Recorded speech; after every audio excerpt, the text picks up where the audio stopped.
Жезқазған индустриалдық гуманитарлық колледжі келесі мамандықтар бойынша күндізгі, кешкі және сыртқы оқуға шақырады. Барлық мамандықтар бойынша мемлекеттік бюджеттік орындар берілген.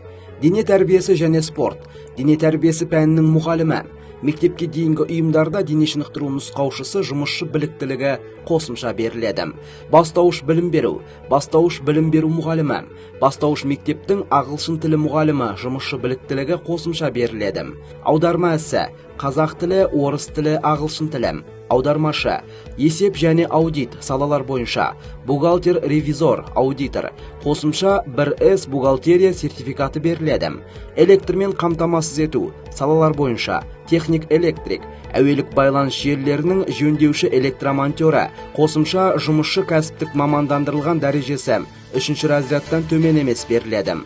Тарату құрылғыларының электр жабдықтарды жөндеу жөніндегі электр слесарі, стандарттау, метрология және сертификаттау, стандарттау техника, темір жол жылжымалы құрамдарын пайдалану және жөндеу, техникалық қызмет көрсету түрлері бойынша, техник электромеханик, вагон құраушы слесарі, жылжымалы құрамдарды жөндеу дәнекерлеуші, жолаушылар пойызының жол серігі, тепловоз машинисінің көмекшісі, тепловоз машинисті, автомобиль көлігі